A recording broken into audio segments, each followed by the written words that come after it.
This is episode 102 of The Place of Sound, and I'm your host, Katerina Kalinovska.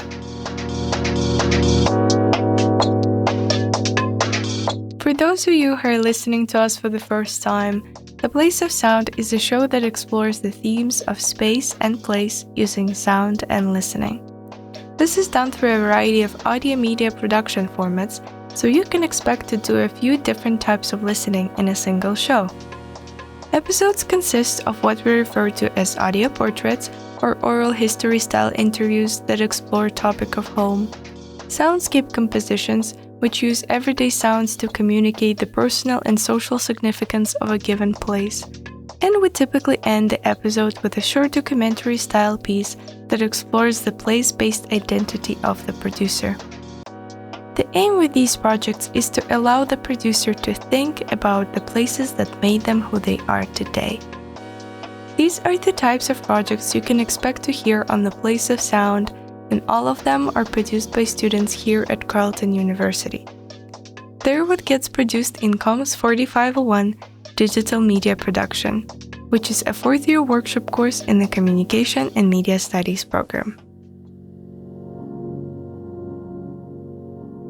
Ottawa is in full winter mode right now. Snowbanks, slippery sidewalks, and everyone walking like they're carrying a full cup of coffee with no lid. But the canal is open, people are actually outside again, and honestly, it feels like a good time to get back into the rhythm of the show. So today we're continuing our retrospective series and jumping into part 2, which focuses on soundscape compositions from 2025. Soundscapes are sound-led pieces where environmental recordings and narration work together to tell a story. They ask us to listen closely to everyday moments, the rhythms of work, the city, the body, and the spaces we move through without always noticing.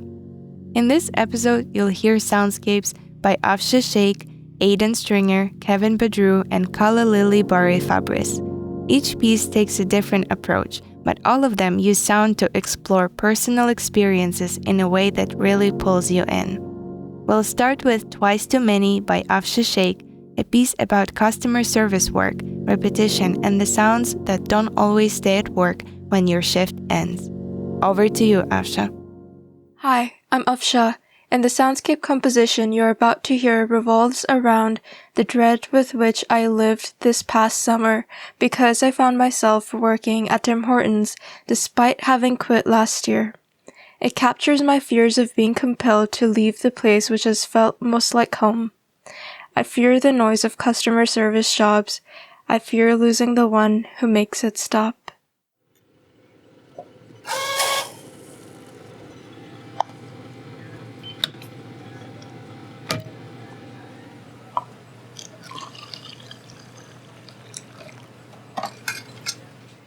That is the sound of the Canadian classic, the Double Double, being made. During the summer of 2023, when I quit my job at the famous Brazilian company, Tim Hortons, I was certain that I would never have to make the beverage again. Yet, despite my best efforts, I couldn't even land a retail job the following summer, much less a job related to my major. This meant that I spent last summer back at Tim Hortons robotically assembling food and beverages. While working there, I had to meet superhuman production targets. I was stripped of my humanity in meeting these productivity goals, being unable to think of how I felt about customer interactions, instead dedicating what little focus I had to lamenting the fog that wrought my brain. After a few hours of working, I would finally get to take 15 minutes of an unpaid break, during which much of my paltry earnings would go back to the corporation, which would fuel me with inordinate amounts of caffeine and sugar. I knew it harmed me, but machines like myself could not run without gas. After my shift came to an end, I would drag myself back home, admiring the weeds along the way. As an Indian international student and aspiring citizen, I identify with them. Although many don't want me here, I nevertheless wish to root myself in Canadian soil. I'd rather thrive as a weed than wither as a bonsai.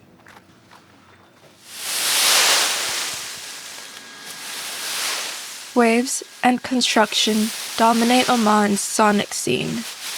When I lived there, conformity to religious norms stunted my growth like a bonsai preserved in weight of its eternal possessor. My branches pruned and trained, my world forbade me from dressing as I wished and feeling more than scripture allowed. That changed on October 7th, 2021. The day I landed in Ottawa, the day I took a walk all alone for the first time in my life at the age of 19. I snapped the branches, which were never mine, and shattered the only pot I thought I'd ever know. I would exercise gratitude for my newfound ability to walk alone, even when the walk home was excruciating. And when it all became too much to bear, I would turn off my engine and somehow fall asleep.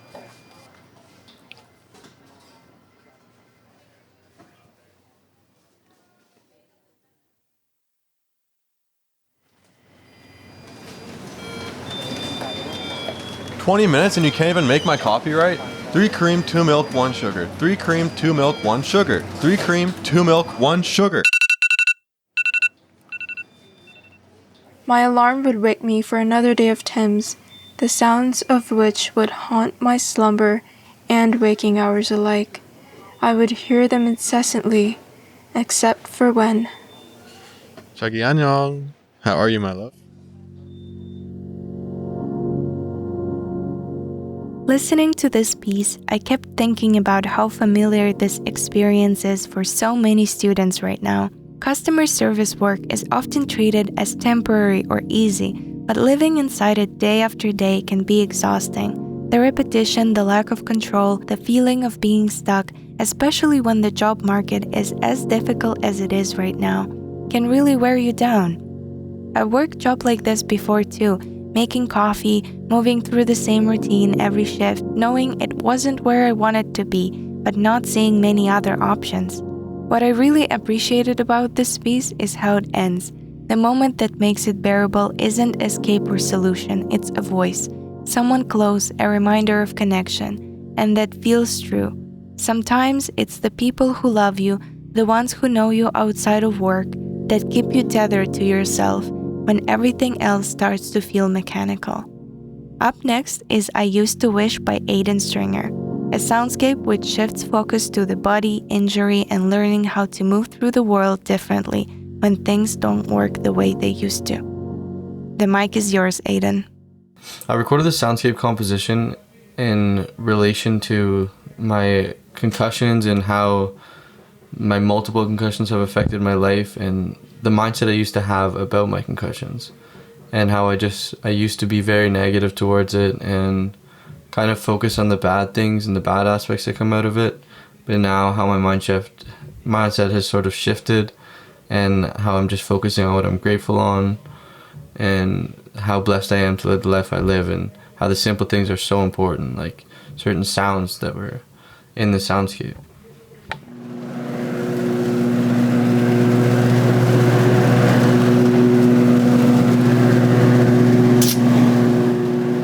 I wish I could be healthy again. I wish I could cut the lawn and not worry about my head hurting from the sounds being too loud or the buzz of being too much for me to handle. I wish I could be healthy again.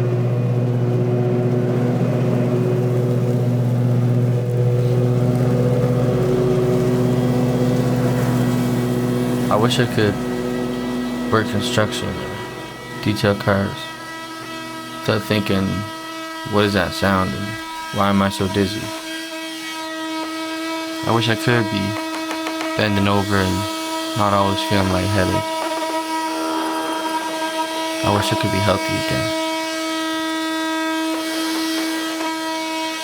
Certain sounds, certain movements take a lot out of me.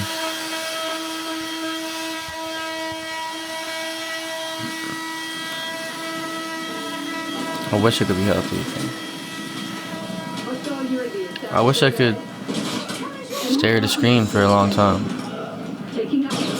Play video games with my friends. I wish I could be healthy again. Certain things I can't do, certain sounds I can't hear. I miss it.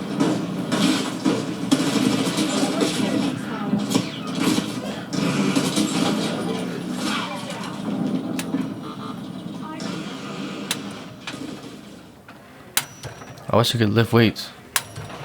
Heavy weights, to be exact. I used to love it.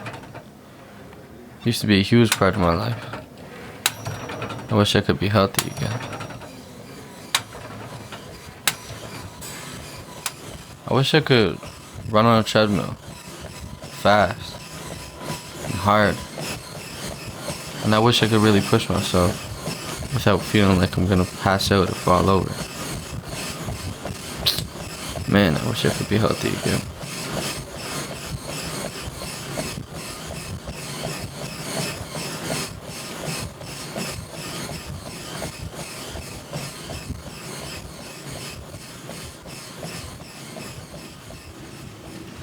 I wish I could walk upstairs, not have to hold on to the railing, because I'm worried about I'm going to lose my balance. I wish I could be healthy again. But you know what? I get to enjoy the calmness of the waves splashing. I get to feel the wind blowing on my face. Wow, I'm thankful for it.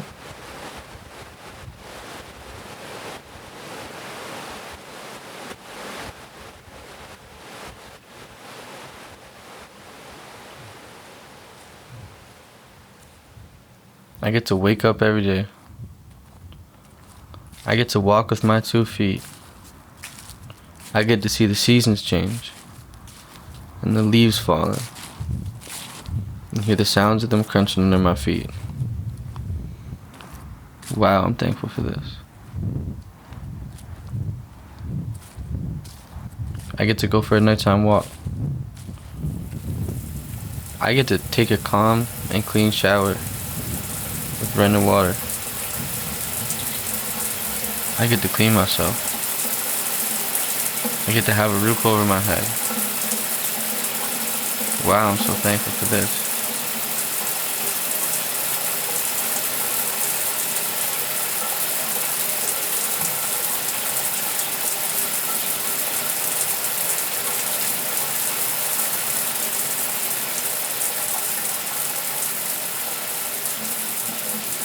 I get to enjoy calmness. I get to listen to music. I get to play music. I get to be so lucky to live this life that I live. Wow. I am so thankful for all of this.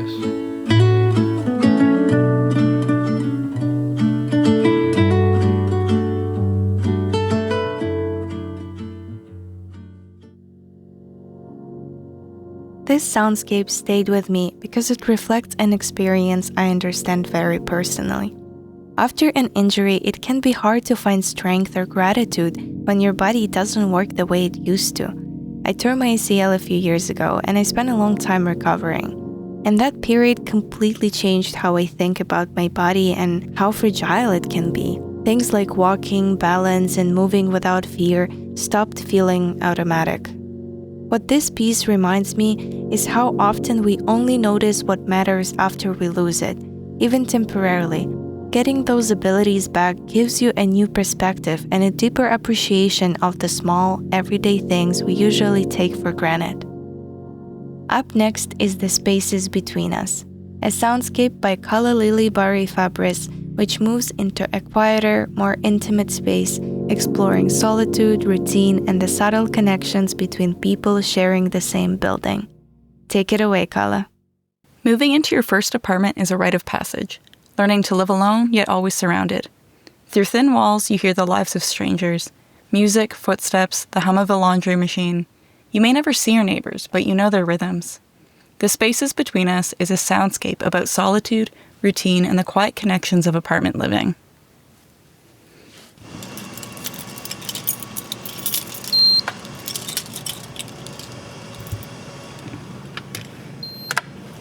The door buzzer always sounds loud to me because it's so quiet in here.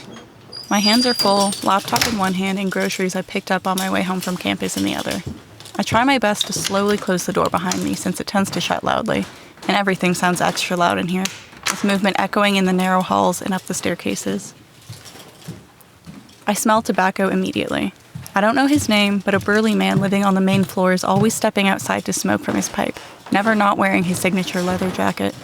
I've started to run into him so often, at all hours of day and night, we both can't help but just chuckle every time we pass. I've only ever quietly said thank you to him when he holds the door for me. From the other side of the foyer, I can smell a home-cooked meal, wafting from that one door that I'm so curious to see the other side of. I can catch glimpses of it from the window outside, unlike any of the other units. It's filled up to the ceiling with colorful fabrics and eclectic decorations. Plants cover the windowsill. The sound of my keys echo up through the empty stairwell, and every shift of my weight bears a homey creak in the wooden floorboards. 3 flights up, no elevator. Passing doors I've never seen open. I like to imagine what each tenant looks like based on their doormat. Everybody has one. Some of them are really big, and I think to myself that their apartment must be super clean on the inside, compared to mine, where salt tracks into my foyer at what I think must be record high levels. The neighbor with the cooking has a plant outside their apartment, which doesn't surprise me. I see doormats from Dollarama, where I got one of mine too. The neighbor across the hallway from me has had the same pair of boots sitting outside their door for the past 5 months I've lived here. They've never moved. I wonder if they're meticulously putting them on and off every day, or if there's a girl there who's taking security measures for herself. And then there's someone younger, probably playing music just loud enough to slip under their door. I've never seen them or been able to put a face to them, but I know what kind of music they like.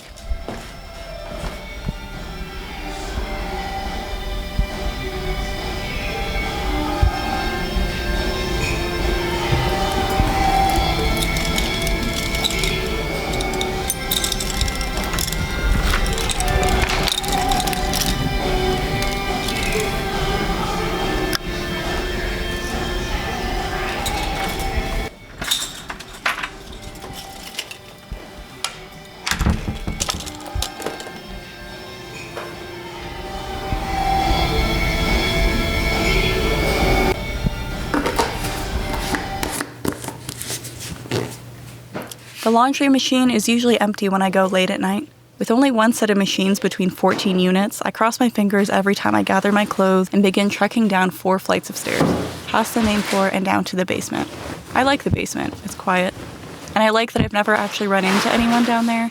Like I can do my laundry in peace as if the whole basement floor is my own.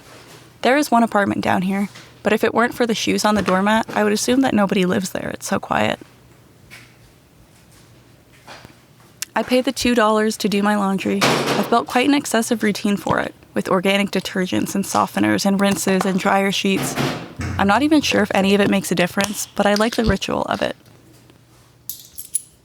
I often get tired of working at a bar, but every time I do laundry, I'm grateful for the loonies that I have from tip money.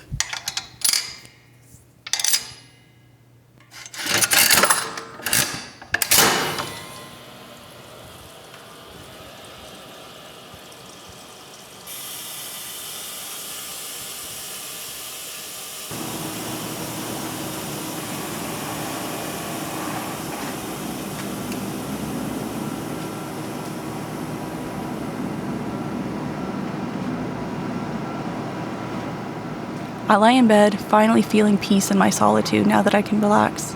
It's so quiet. Outside my window, I hear the scrapes, shrieks, and slow moans of the snowplows. At first, it disrupts me, but then I close my eyes and sink into my bed and picture myself nearly 20 years ago, at my very first ever childhood home.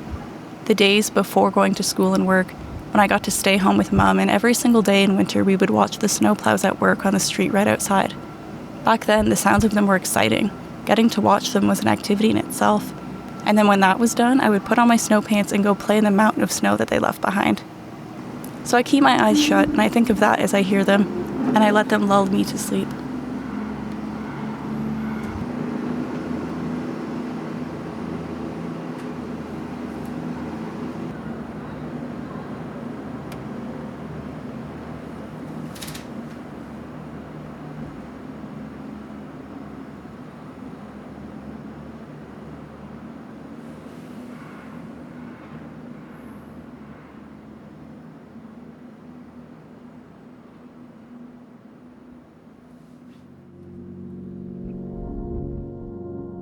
Calla lilies, the spaces between us, really landed for me because it captures something that's hard to explain until you've lived it.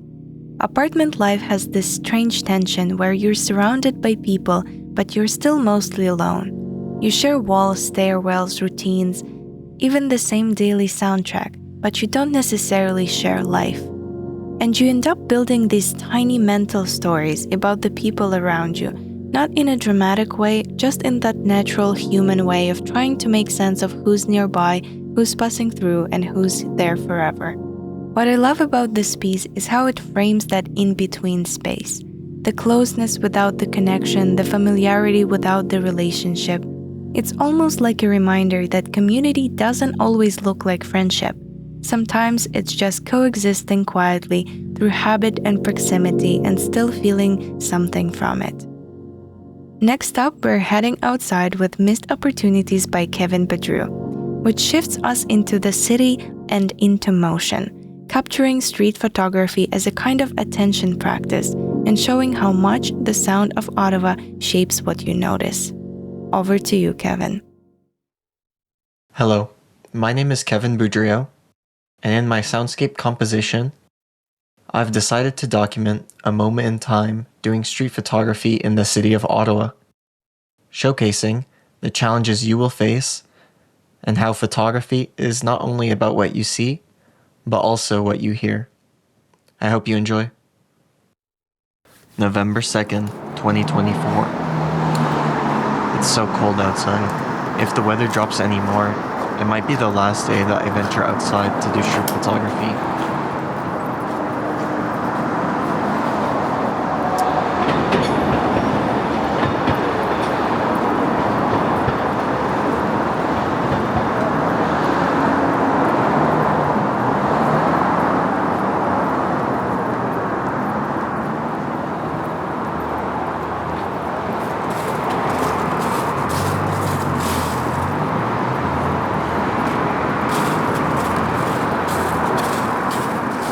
I see an opportunity. I take the lens cap off, adjust my settings. A bit too late. If you're not fast enough, you'd miss it. But the beauty lies within that difficulty. With the city as the canvas, you had to capture authentic moments and showcase that the reality people live in is much more beautiful than it might seem.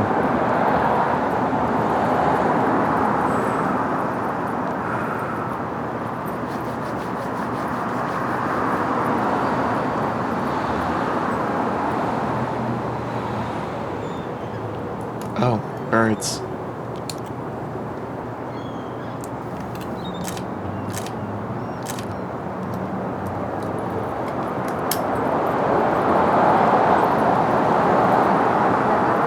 As someone who loves architecture photography, my head is always looking upwards.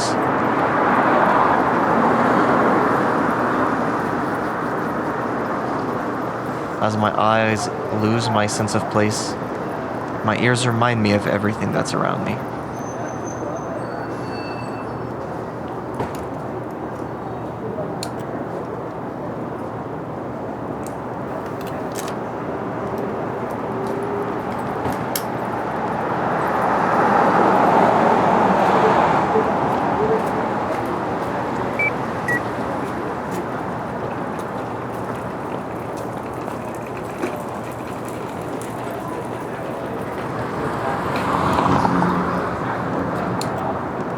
That car that zoomed past looked so unique.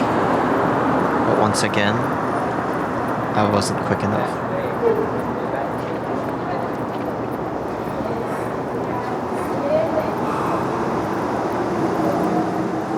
There are so many interesting stories to be heard.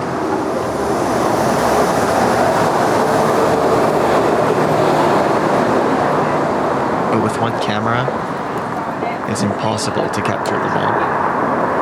So many businesses here.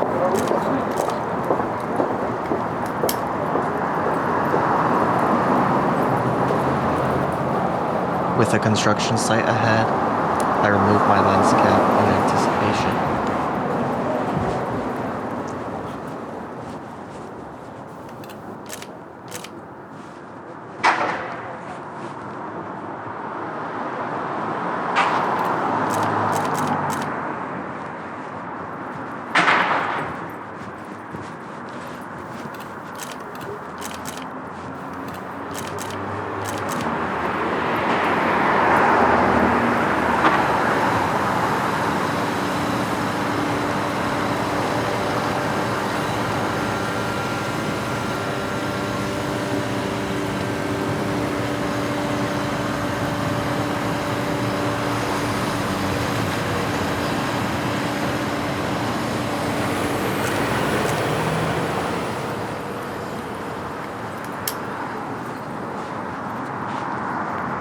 I always find myself wandering next to construction sites. They're proof that the world changes, and documenting that is truly exciting.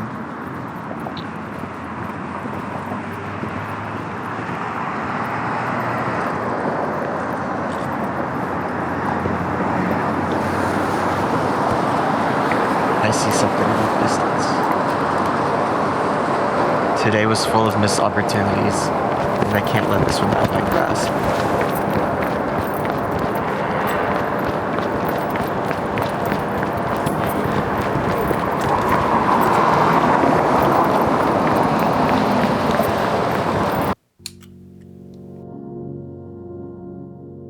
Kevin's piece really made me think about how much photography is not just about what you see, but what you have to notice long before you even lift the camera. The call, the walking, the missed moments, the split-second timing, and the way the city keeps moving, whether you catch it or not. I'm not a photographer, but I recognize that feeling of chasing something you can't fully control. And I liked how this soundscape captures the rhythm of it, that mix of patience and urgency, focus and distraction, presence and pressure. It's almost like he's documenting the city, but also documenting his own attention. That brings us to the end of today's episode and the second part of our 2025 retrospective. Thanks for listening, and a big thank you to all of the students whose work you heard today. If you'd like to revisit any of these projects or explore more from the show, you can find the full archive on our website or listen on whatever platform you use for podcasts. See you again on The Place of Sound.